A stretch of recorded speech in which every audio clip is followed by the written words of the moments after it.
It's just chaos back there. Welcome, friends. LostScarf here, and it's time for the vlog, and it's just, woo. Okay, so I'm recondoing it up back here. Like, I'm just like, what do I want to keep? What do I not want to keep? And like, I've got a lot of crap. So I have like 10 years worth of Comic-Con just swag I've never sorted. So I'm gonna sort through it and just, make it smaller. And there's a lot of stuff. There's also the loot crates from a couple years back. There's I have a lot of stuff I need to sort through. We still have like 7 more amiibos to open up for the amiibo fights. Honestly, I don't know why the hell Nintendo didn't push to sell more amiibos. I would have bought every single one. I would have every single amiibo if they pushed for it, and I would have just had fun with that. But since they didn't keep making more, they only sell like the newest ones, that's it. Well, then I can't have them all, because I'm not going to spend 100 for certain amiibos. Very unfortunate. But we still got a bunch still to go through, which will bring back Amiibo Fight at some point, I suppose. But I'm just sorting through a lot of things just to... Well, 2 things. One is I'm probably moving in a year, and so because of that, it'd be good to clean up and just have it be easier to move. And 2 is I'm thinking about just changing the setup and making it so we have a prettier background and it's not just my bed with a bajillion stuffies on there. Probably just a wall of stuffies instead. Just a better looking background. Because, like I've said many times, presentation does matter. Some people, that actually matters to them, that'll get them to watch. And so that's an important thing. And I want to just maybe also get a set to have a double monitor, to have a cooler background, just all those things. I can make that happen if I take the time to clean up. So that's what I'm doing here, and I just have a lot of just random crap. A lot of random crap, so gotta get through it. Just what gives me joy, like Marie Kondo says, and all that stuff. By the way, I've never watched any of it. It's just everyone doesn't shut up about Marie Kondo, so I get some ideas. I'm not going to go down the line about it. All I know is I just need to clean up and just have less crap. Things I'm not, like, there's going to be things in here I haven't seen in 10, 20 years. Not 20, 10, 15 years. And like, some is just, I'm very sure if I can find it, I have like about 70, probably 70 Twilight keychains. Because it was the last day, not everyone was on board with Twilight exactly. A lot of people were, but they just overproduced. And dude's like, open your bag, and just dumped a bunch of keychains in there. So, I got all the loot boxes. I got a bunch of random stuff in loot boxes. Loot crates, I mean. I think what I'm going to do at some point, because I have a job now so I can afford to do it, is I'll just make boxes of things. Like a bunch of loot crate stuff, and then a bunch of... There's also shirts with these things, and just also Comic-Con shirts. Just a bunch of boxes of different things, and then just give those away, maybe for Christmas or for my birthday, depending on how fast I do this, because my birthday's in August. Because I can afford postage, so, like, also, I guess, getting boxes, but, like, I'll just have, like, a box of this stuff, and a box of that stuff, and a box of these things. And I know back then I used to grab, like, excessive amounts of Comic-Con, like, just free books and all that stuff, so, like, the art books you get every year, I know I have extras of those, and I could give those out, because they have, like, just pages, like 100 plus pages of art from professional artists in there. And some people would really appreciate that. So I should really get those together. I know some of this stuff is worth selling, and if it's good enough, then I can do that too. But I don't know. I know somewhere I have, like, free stuff for games, like special skins. I know I have special skins for some games that don't exist anymore, so those aren't worth anything now. Because they're just collecting dust, and I could have sold them or could have given them away. I gave most of them away back then, but like, I know there's like a skin that was worth like $50 at the time, and I didn't sell it. Did I give it away?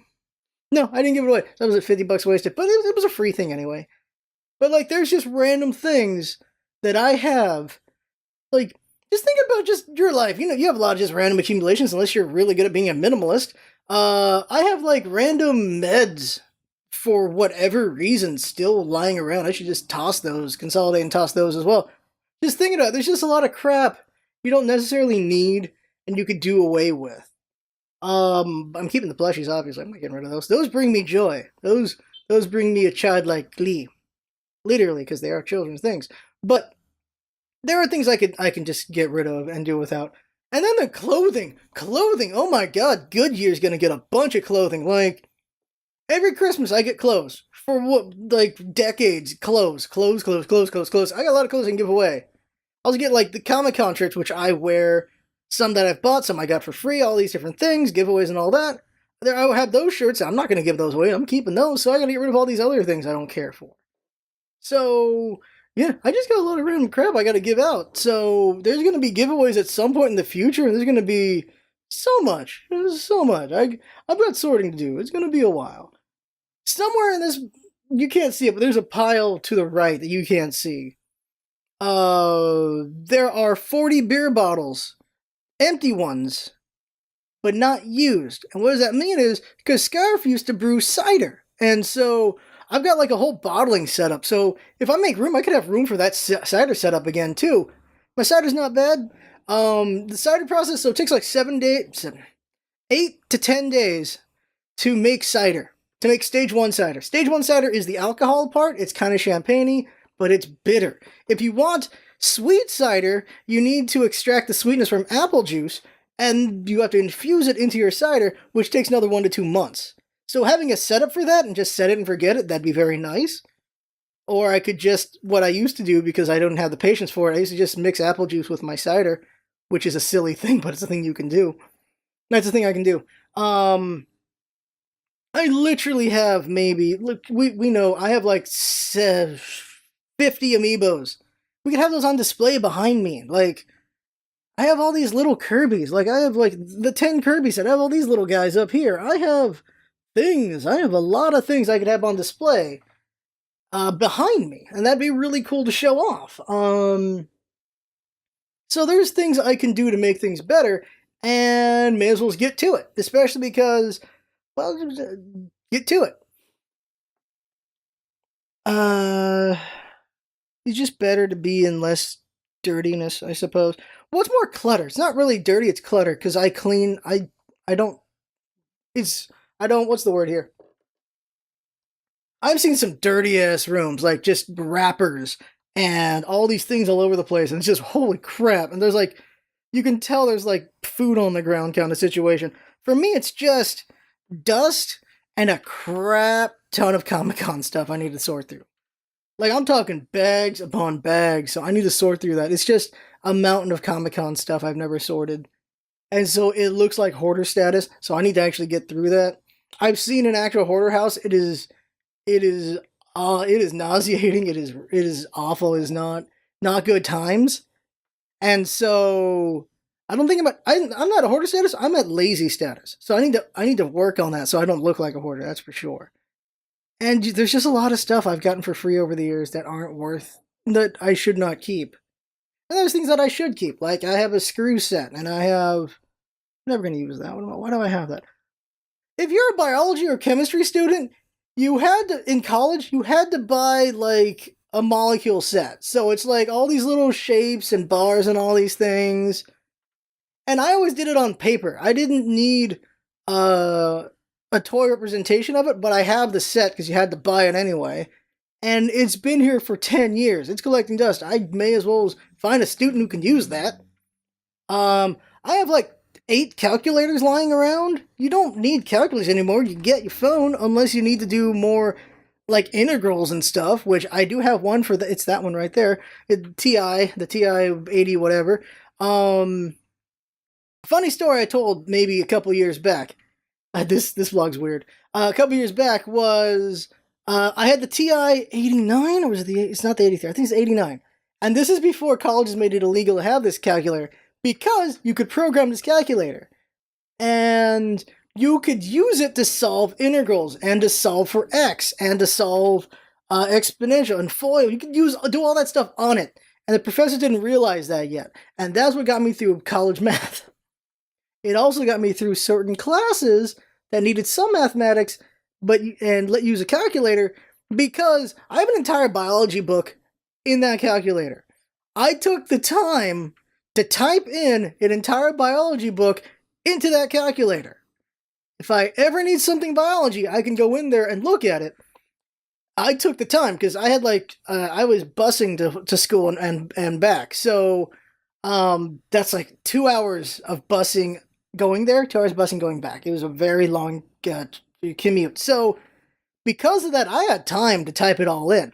But the trick to that is, though, is because I had the time to type it all into the calculator, I just learned the damn thing. So I didn't actually cheat using this calculator because I didn't have to. I learned by planning to cheat. That's the funny, dumb thing about it.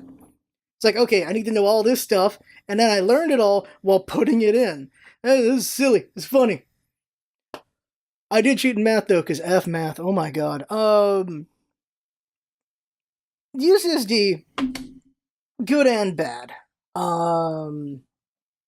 The problem with any school is you have professors who don't care. You have professors who just don't actually pay attention to what they're teaching you and what's actually on the final. And every college student knows that. Every college student, well, post has felt that.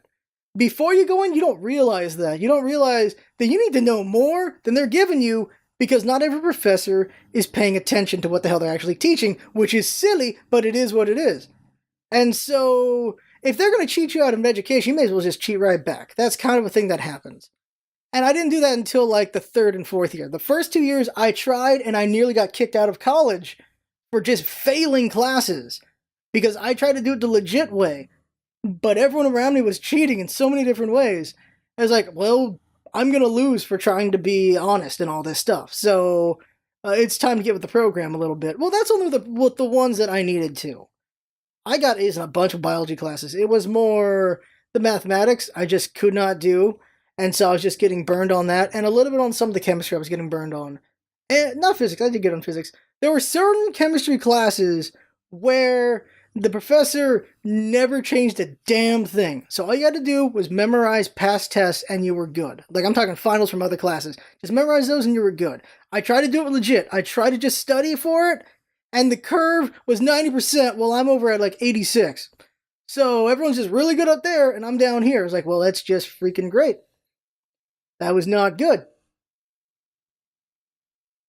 Yeah. I have like maybe like a dozen card packs in here. I'm talking like playing cards, like poker cards. Oh god, I have like a bajillion Pokemon cards. I have a bajillion Magic cards that I'm never going to use. That's kind of nostalgia. That's like high school right there, so I probably want to keep those. I've got random clothing I've never worn. When you take the moment to take inventory, you got a lot of crap you don't need. That's for sure. Also, I could use a filing cabinet for the actual things I need, like for taxes now.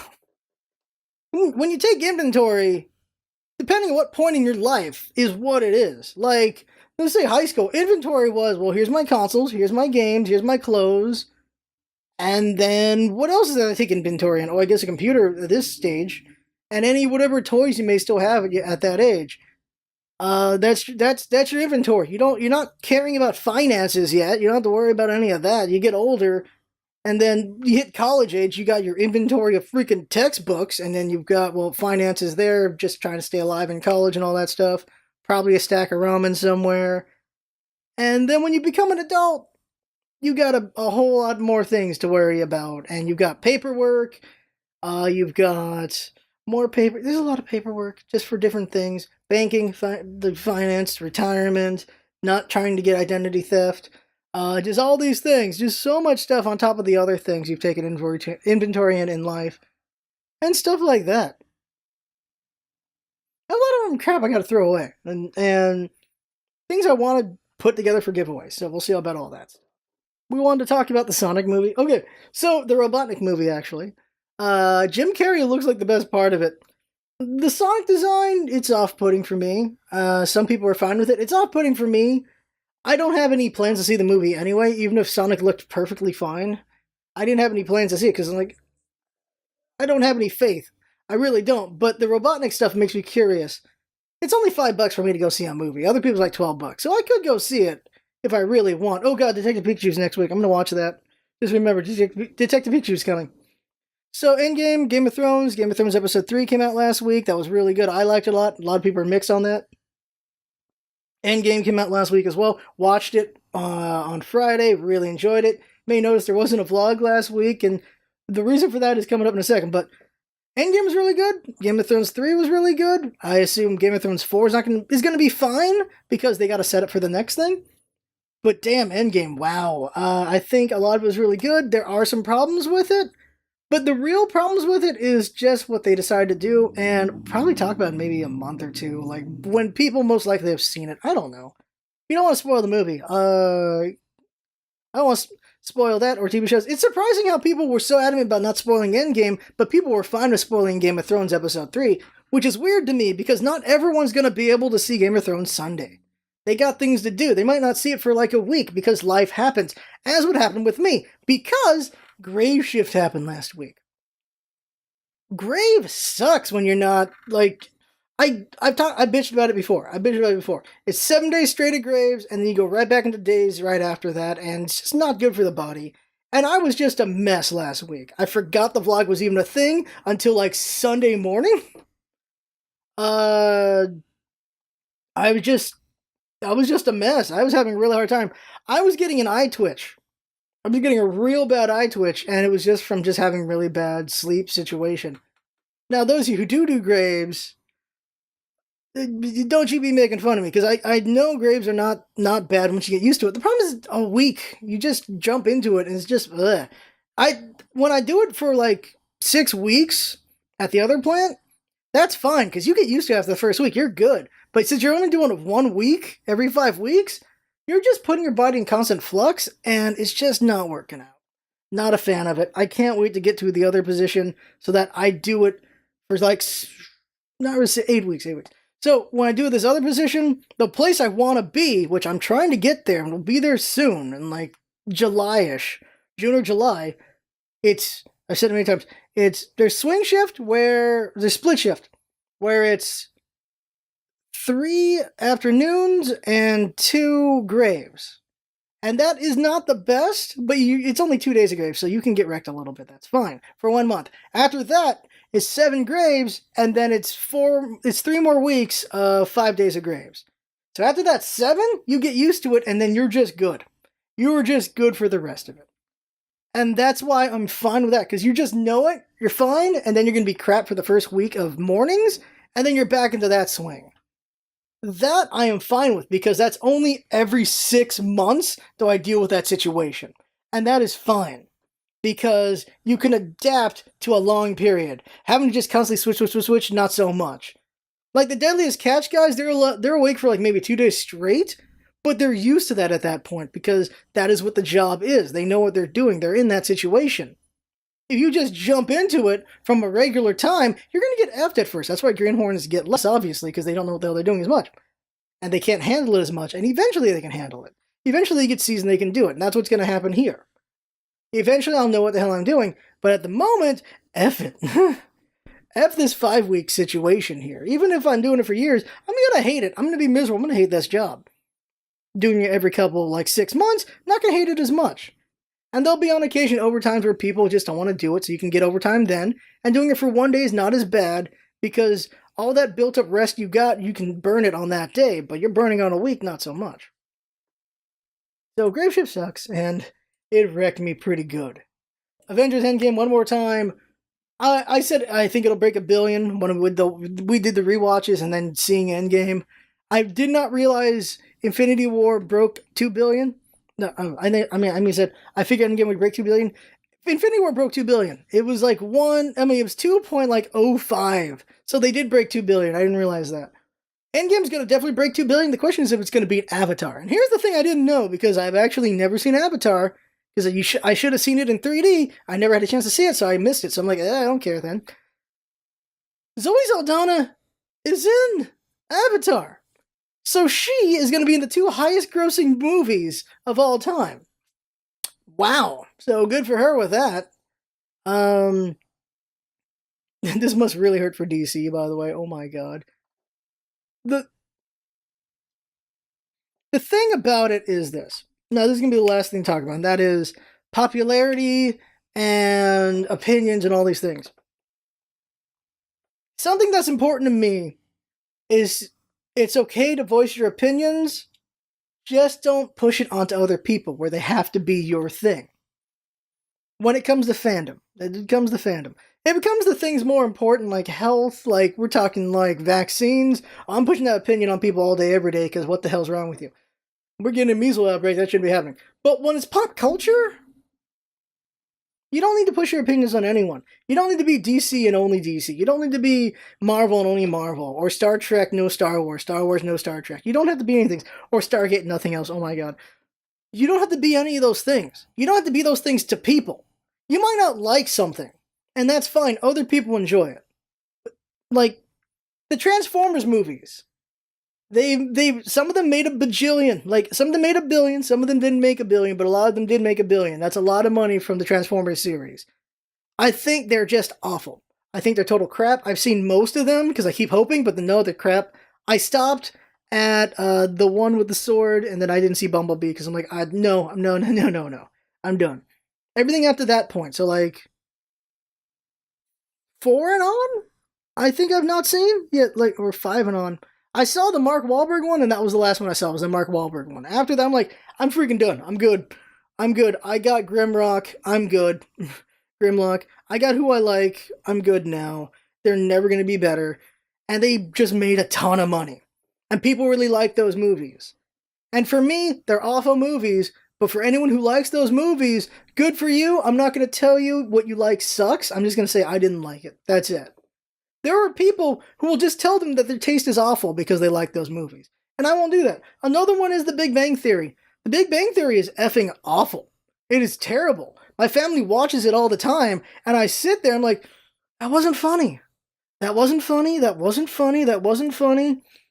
The laugh track is the new slapstick in what the slapstick was, and is education. Back in the day, there was literally a thing called the slapstick that made a noise to tell people this is when you're supposed to laugh. That was the original laugh track. The laugh track comes in, tells you this is when you're supposed to laugh, and this is what you're supposed to enjoy, this is the punchline, there you go. Without the laugh track, like there's videos of just showing without the laugh track, you're like, wow, this is not very good. Because you don't know where the punchline is. And that's the thing is, it's trying to be over your head smart, but when you're an actual scientist and know what the hell they're talking about, no. They say the dumbest things. It's straight up, it is toilet humor in intelligent speak. It really is. Like, they say whatever vomit of words that sound like they're supposed to be something, and then they're not, because laugh track, you think it's funny and you laugh. My family loves the show. I don't laugh at it. They ask why I'm not laughing. Like, it's not actually funny to me. I don't tell them they're awful for liking that. But there are people out there who will tell you that you're awful for liking whatever. And DC and Marvel's where it gets the worst. Because you have DC fans who are like, oh, you have terrible taste because you like the Marvel movies. They're not very good or all that stuff. And Marvel people saying to DC they're not very good and stuff. DC could do better, though, for sure. Like, I love comic book movies. I love comics. I love DC. I love Marvel. I honestly love DC more than I love Marvel.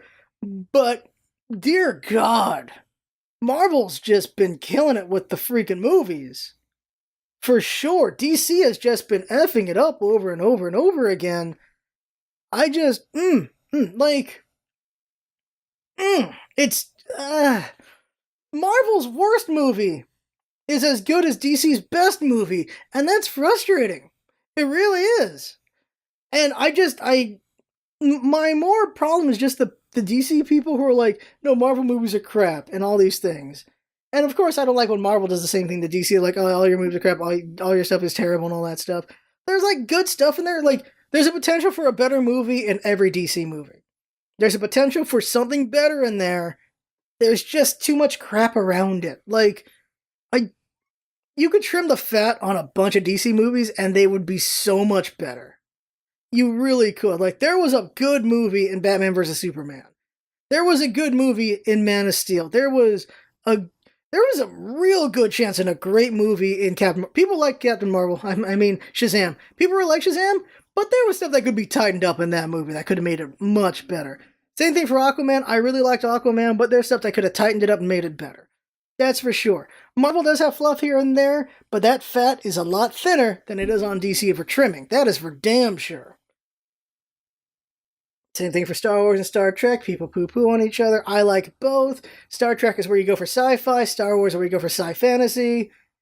And Stargate's where you go for, I don't know. Stargate's good, though. on occasion. I like Stargate.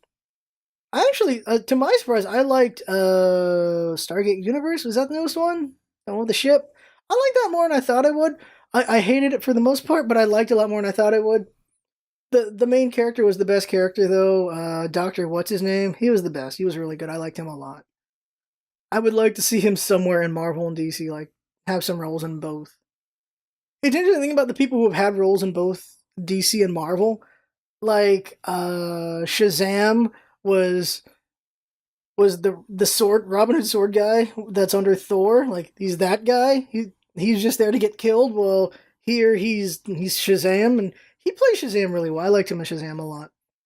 I forget his name, the guy from Chuck. But also was dude whose name I don't remember was he's the dude with the gears in his head from Guardians of the Galaxy. That dude. He's also the old man in Shazam, and it's interesting to him in both. I think he was better in Marvel, while Shazam did. I think he was better in Shazam for sure, because he actually got stuff to do.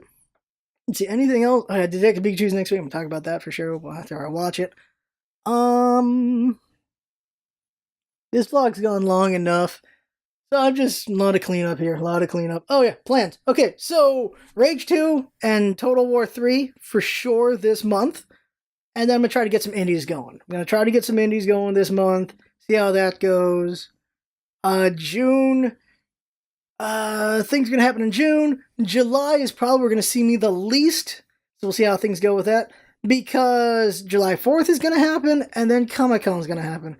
And I might be gone for a week, because 4th of July, I'm going to be in Vegas.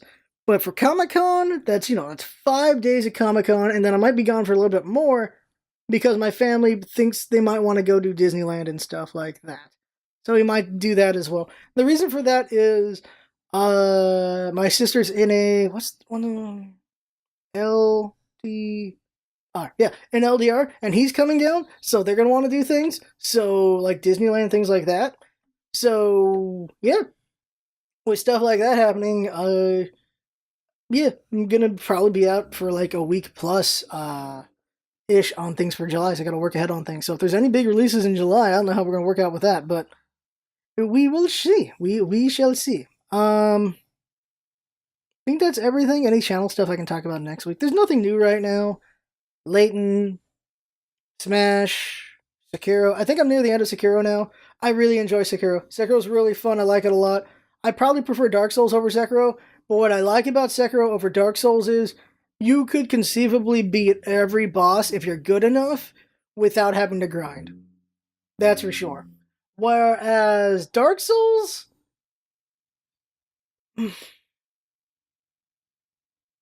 You can do the same thing, but because of enemy HP and attack stats and all that stuff, it will take a very long time. And even with some bosses in Sekiro, it's the same thing, because you can put your damage up.